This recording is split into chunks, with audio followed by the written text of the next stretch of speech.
Hello, my friends. Welcome back to another episode of the Basics of Balance. My name is Ariella. We are going to be talking today about two variables in our fitness journey as it relates to our workouts specifically. Here is the thing. There is always a relationship between your workouts and your nutrition, your workouts and your habits and your nutrition, yada, yada, yada, right? So everything is always kind of connected. But for conversation purposes, we're going to be talking specifically about these two variables that we have been conditioned over the years to believe is the way to make progress, and that we have been conditioned to believe is, what you are chasing when you work out and whatnot. And the thing is that, again, the whole point of this show is really just to break down a lot of these topics that we follow because we are in the information age and there are so many different variables as it relates to getting healthier and wellness and fitness and whatnot that we could focus on. And there's so much information out there, especially with social media. And everybody is a coach now, and everybody's personal experiences are being communicated and marketed as the standard. And do this because it works for me. And, just because it works for you doesn't mean it's science. And that's how people get distracted and get frustrated because it's not science and it worked for you for a lot of reasons that maybe you don't understand. And, anyways, all that to say, we're going to talk about soreness. We oftentimes look at soreness as a badge of honor. I still do this, even though I know better. Even though I know soreness does not mean like, ooh, I got in a really good workout. Let's be honest. It feels good to get some validation when you're like, trying to live your best strong life, right? And also calorie burn. Okay. The calories that you burn in your workout, I don't care how many calories you burn in your workout, they matter the least amount as it relates to seeing any kind of physical changes, whether that's, losing fat, losing weight, building muscle, any of that stuff, specifically as it relates to building muscle. Just because you're burning a ton of calories does not mean you are building muscle. Fact. Okay. But anyways, all that to say, we have been conditioned over the years that, no pain, no gain. And I remember when I first got started in my fitness journey, I specifically focused on cardio because I wanted to burn as many calories as I could because that gave me permission to eat what I just burned in food after the fact. And I know so many of you listening have done or are currently still doing that. And that's just not how it works. That's why I was on a hamster wheel for so long. Well, I should say that's one of the reasons why I was on a hamster wheel for so long is because, you're burning all of these calories and you're just eating them right back. And arguably speaking, I wasn't as tuned in to understanding how many calories I was eating in the first place. So something that I probably thought was only a few hundred calories was probably a lot more than that, right? We have a ton of studies that show we very much underestimate how many calories we are eating, which is why tools like logging our food can be so helpful because it teaches us what we do not know. Okay. So we know better and we can make better decisions moving forward. But anyways, I used to, measure my workouts, if it was a good workout or not, by how many calories I burned. And, arguably speaking, when I would burn a lot of calories, the more calories I'd burn, the higher my bar or my standard would be. And so I remember, I posted this on Facebook years ago, and every single year it pops up. I just like chuckle to myself because it's like, man, tell me you don't know what you're talking about without telling me you don't know what you're talking about. And that was basically this Facebook post. And it was just me saying like 429 was the amount of calories I burned. And I was so proud of that. And don't get me wrong, again, it feels good to see that validation in terms of I put forth a lot of effort. I burned this many calories, and that's that validation of that effort. However, again, when we are talking about losing weight, when we are talking about losing fat, that goal is not driven by how many calories you burn in your workout. Okay. That goal is driven by how many calories you are eating. So how much is coming in versus how much is going out. Okay. And when we focus on how much is going out without also appropriately focusing on how much is coming in, we also fail to realize our workout, our designated activity, any kind of exercise, whether it's strength training or cardio or anything in between, is only ever going to make about 7% of your total daily caloric expenditure. That's it. And so, what I mean by that is how many calories your body burns in a 24-hour period, okay? 7%. For reference, 70% of how many calories you burn in a 24-hour period is your resting metabolic rate. That is largely affected by your muscle mass. The more muscle you have, the higher your resting metabolic rate, meaning the more muscle you have, the higher your metabolism, right? And so we shift our focus away from how many calories you're burning in your workout to basically be the marker and the measurement of a good workout to, hey, we need to prioritize strength training. And yes, cardio has its place in any healthy lifestyle, especially if your goal is to, lose weight or to lose fat.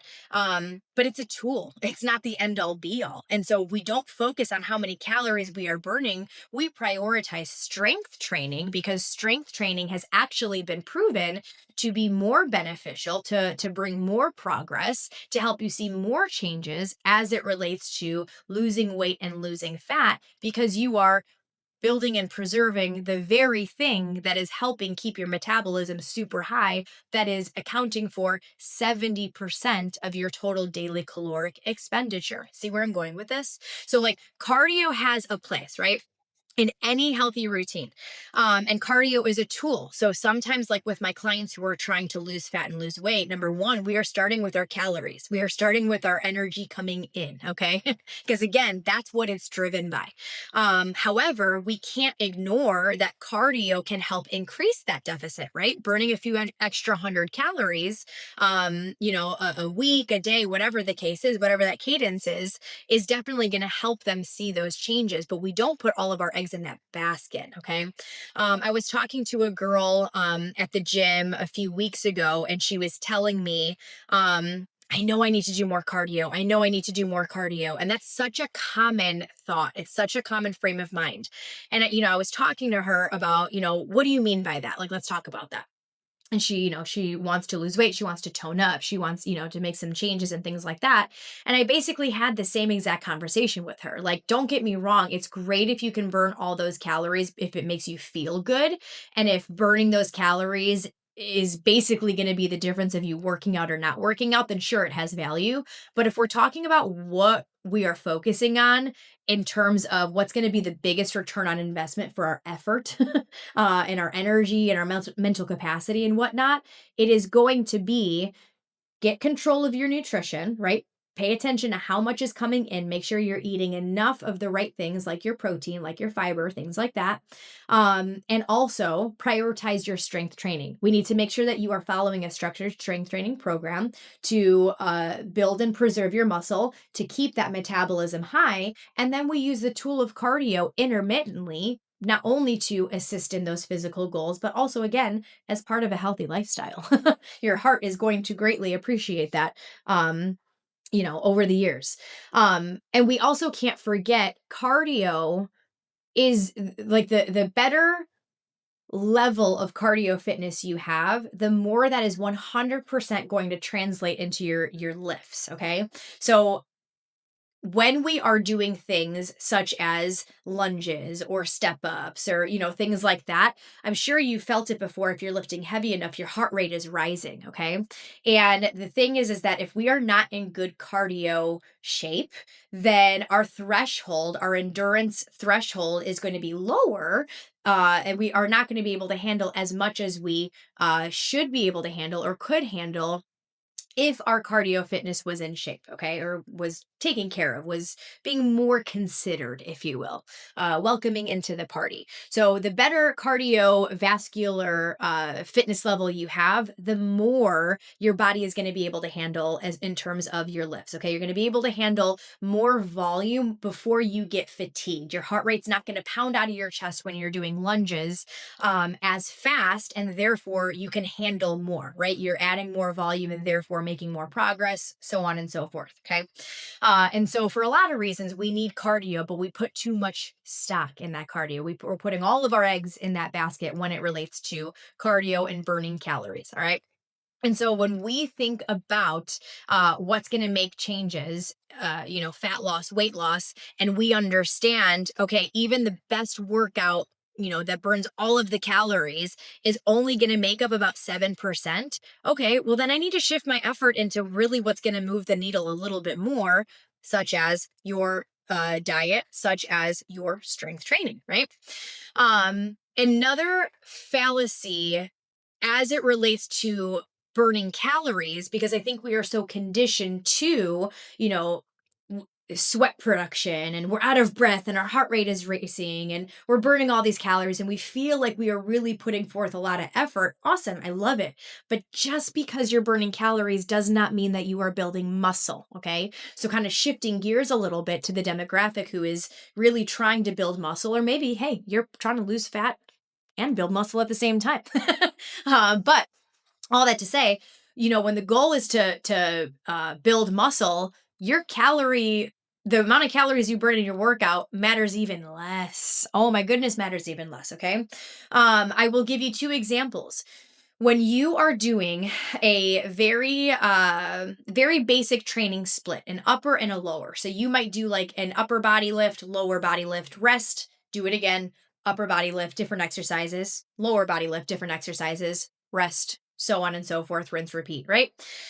When you are following a pretty straightforward split like that, you will probably realize you're going to burn a lot more calories in your lower body lifts or your lower body days compared to your upper body days, okay?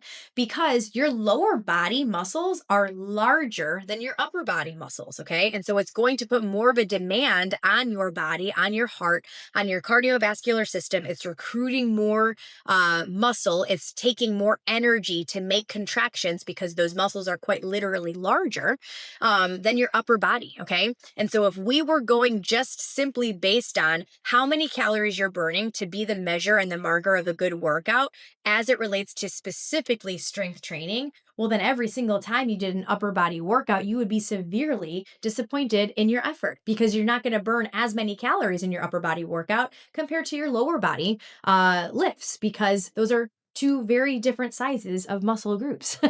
And so, that's a great example of one of the reasons why your calorie burns in your workout, especially as it relates to your, strength training, doesn't matter. What matters is that we are lifting heavy enough. What matters is that we are lifting with enough intensity that we are falling a couple of reps shy of failure. We are lifting enough volume per week to foster that muscle growth. In a couple of ways that we can make sure that we're doing that is, number one, your first few reps should be significantly a faster tempo, naturally speaking, than your last few reps. When you are truly fatiguing your muscle, we're not looking for the burn that you feel as much as you physically cannot complete one more rep unless you're going to sacrifice your form, right? And so that is falling a couple of reps shy of failure. And when you're lifting heavy enough, and you are taking that set a couple of reps shy of failure, you're naturally going to slow those reps down because you're having to really push and fight for those last couple of reps, right? Another way that we can, try to make sure that you are lifting heavy enough is using rep ranges. I'm a huge fan of rep ranges. I do this all the time in my programming. Let's say, you have a rep range of 6 to 10. Okay. Let's just use squats as an example. The goal is to fall at the bottom to the mid rep of that rep range. So you're trying to fall 6, 7, 8 reps. Okay. If you're falling at 9 to 10 reps, that's actually a really good indicator that you can handle more weight. That means that the set that you just completed isn't taxing enough. It's not intense enough to force you to stay at that bottom to that mid rep range. Okay. So, you start with, let's say 50 pounds and you're squatting that and you're able to do 10 reps. Awesome. Next set, let's try 55. Hey, maybe you can get to 9. We're getting closer. We didn't max out, but let's try 60. Hey, when we did 60 pounds for our third set, we were maxing out at 7 reps. Okay, great. That's a good indicator for us. The next set, we're going to start at 7, right?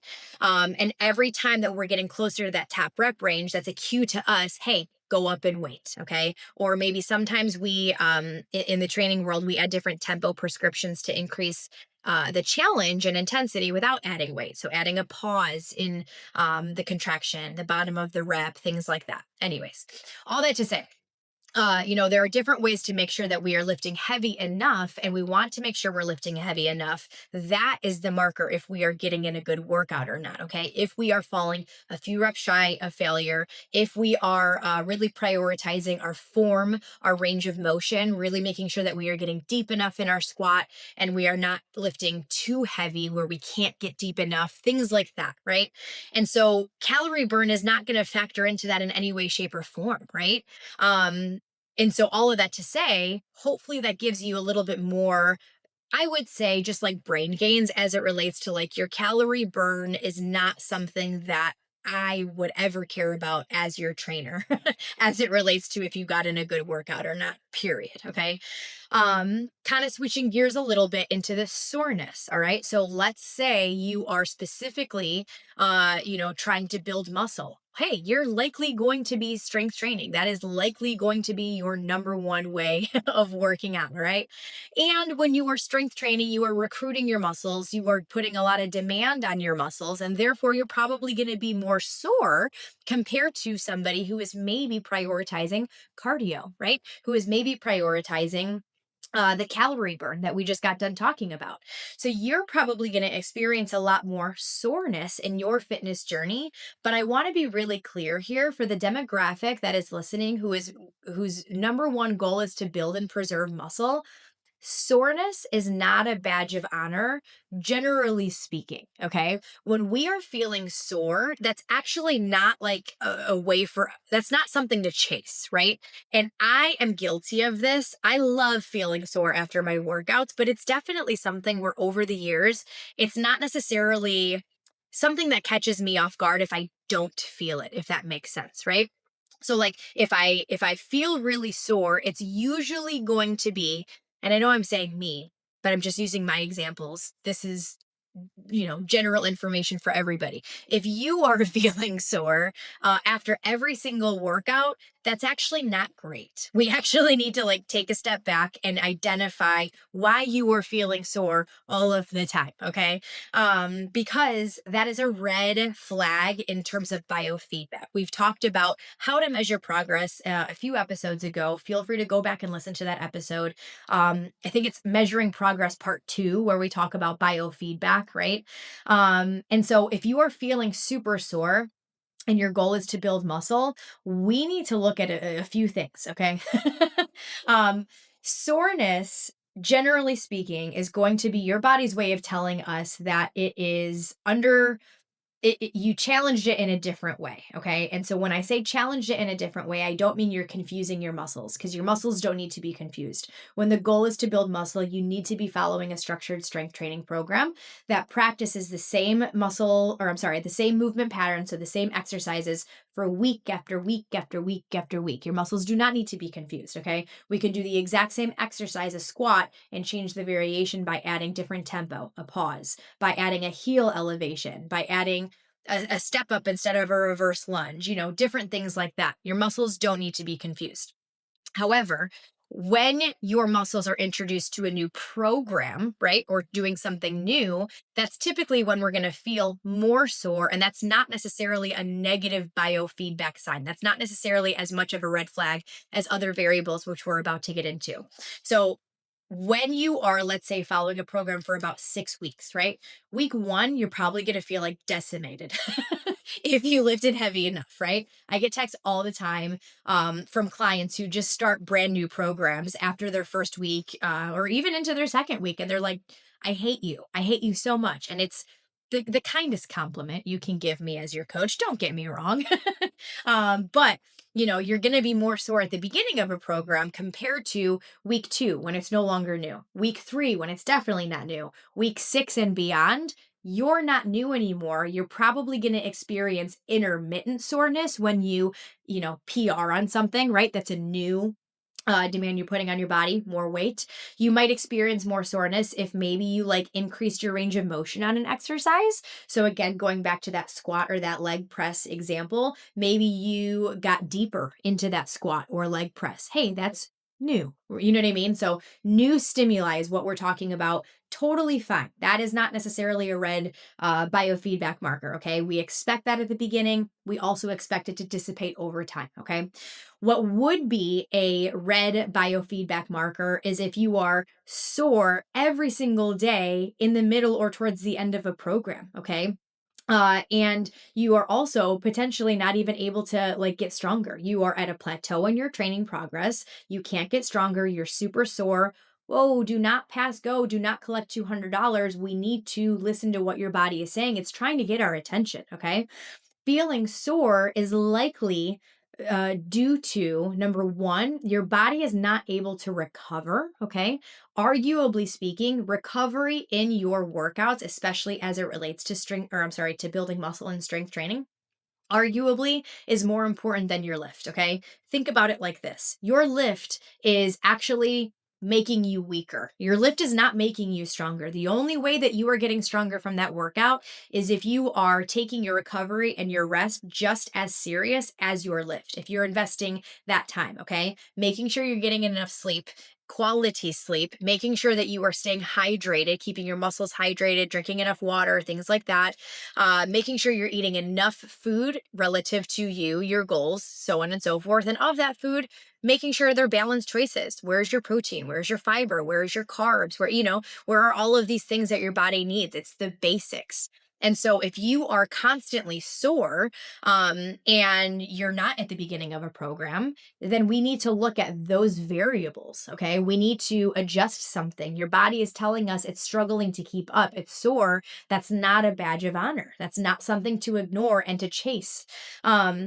And so, for example, if you were super sore and I asked you in your check-in how you've been sleeping, and you said you've been sleeping for 5 hours a night and you're super stressed out and you can't fall asleep, hey, that's what we need to address. So that is now the focus of the week, okay? We are going to take things down a notch in terms of exercise is concerned. We are going to remove some of the stress that we are intentionally putting on your body because it's clearly telling us it's having a hard time recovering from this stress, right? So lowering that stress barometer, doing what we can by reducing your activity, your energy output, and depending on the person, maybe increasing your calorie intake, okay?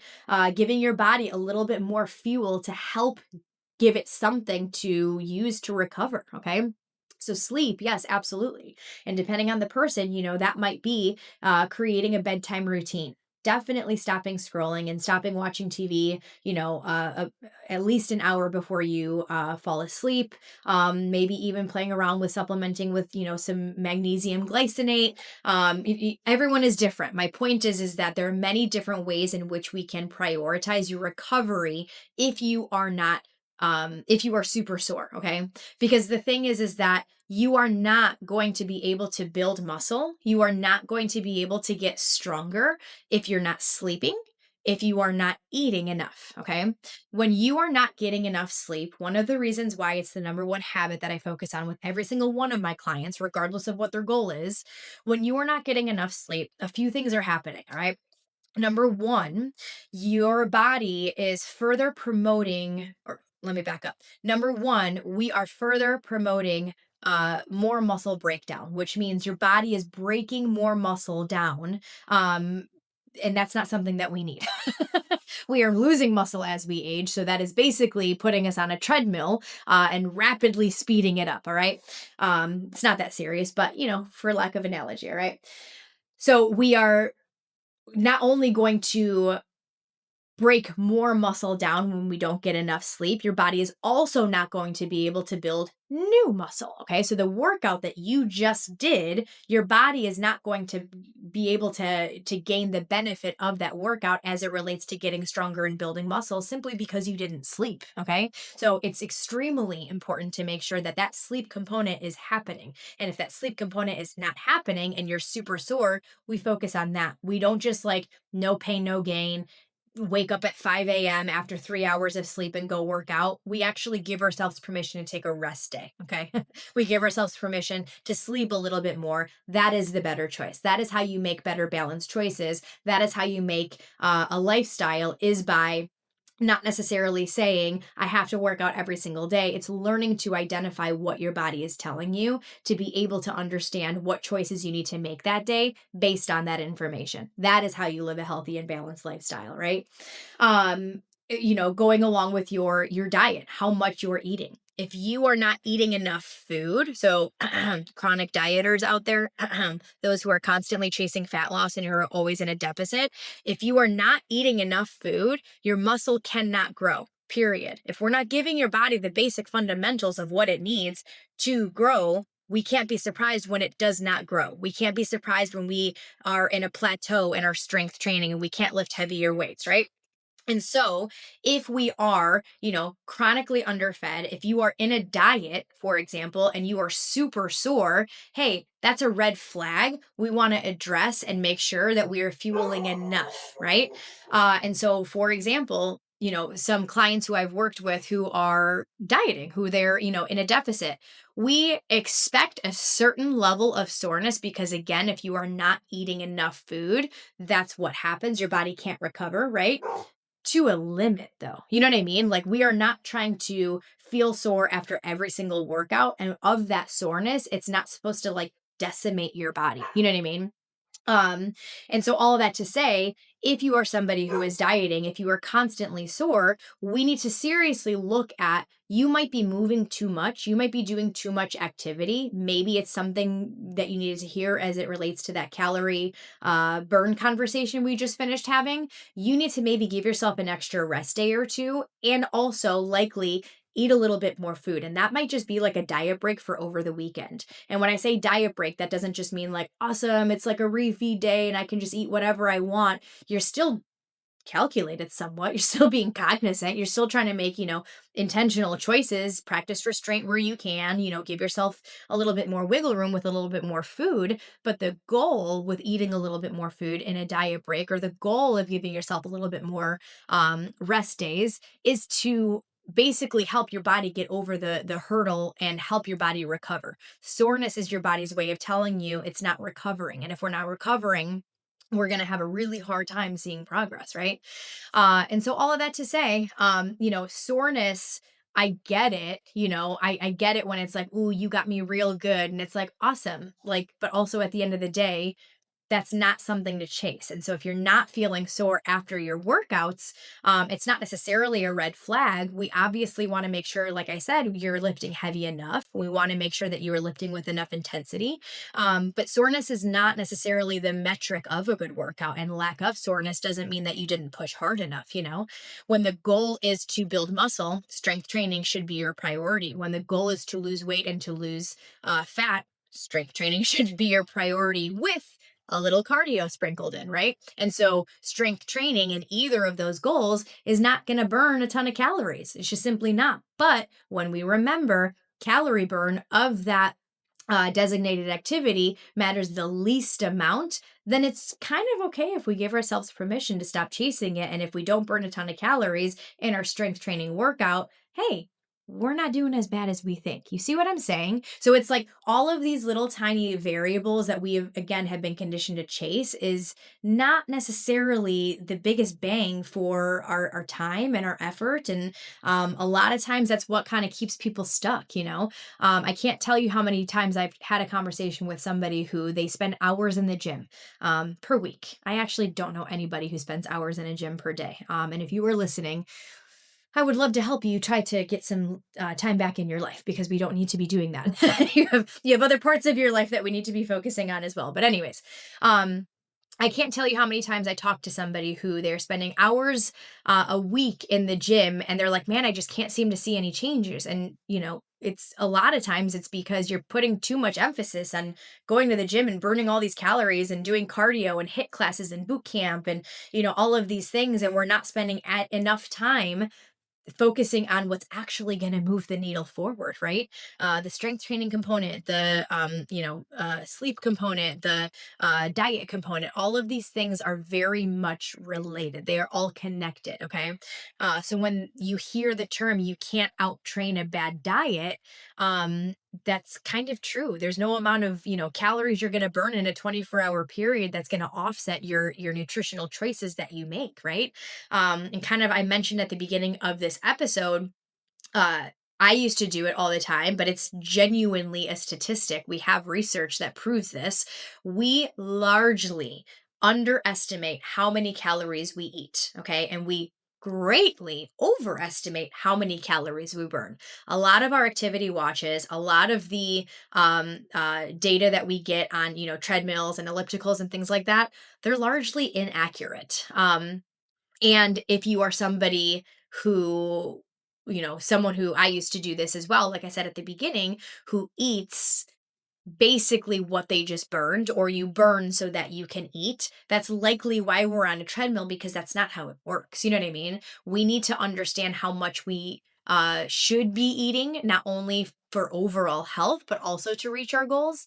But also at the same time, within that focus, we need to make sure that the exercise that we're doing is going to not only help us see more changes than just burning calories, such as strength training, right?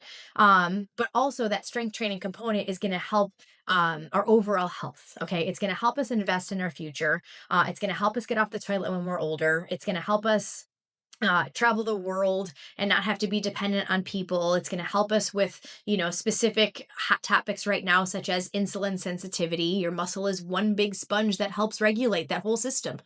And so, for a lot of reasons, focusing on your strongest self is always going to have the greatest return on investment. It doesn't matter if we are talking about, physical aesthetic goals. It doesn't matter if we're talking about longevity and just overall health goals.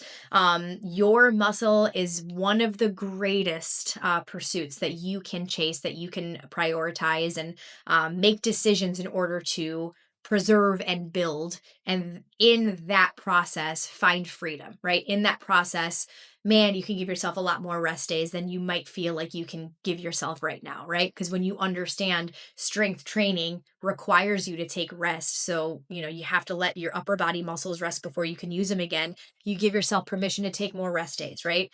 When you're prioritizing that strongest self mentality, you give yourself more permission to, hey, if I ate a little bit more over the weekend, I'm going to use that extra fuel to, put an extra 5 pounds in the bar and really try to see what I'm capable of and build a little bit more muscle, instead of feeling guilty, right? Instead of working out to earn back what you ate or to make room for what you're about to eat, right?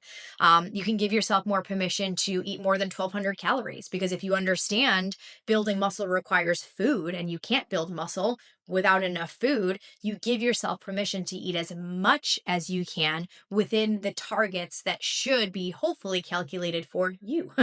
And when I say calculated, I don't just mean you have to log your food. I just mean having a general understanding and awareness as much as how many calories you should be eating just for yourself, whether you log every bite, lick, or taste, or measure it in any other way, shape, or form. Having that cognizant intentional choice, but you have to understand where those targets are. You have to have some kind of an idea of how much you should be eating. And when you are building muscle, giving yourself permission to eat more than your smallest self wants you to eat is extremely freeing. And you start having fun with your food choices, and you start seeing how much you can get away with, within your targets and things like that. So anyways, all that to say, I hope this is helpful for you as always. Calorie burning, while it might feel really, good and accomplishing to see how many calories you're burning, the number you're seeing is probably inaccurate, first of all. And second of all, it doesn't mean as much as you think it means. And then also, if the goal is to build muscle, it definitely doesn't mean as much as you think it means, because calorie burn doesn't mean you're building muscle. We look at how much weight you're lifting. We look at, are you lifting heavy enough, and kind of using some of those examples to make sure you are lifting heavy enough.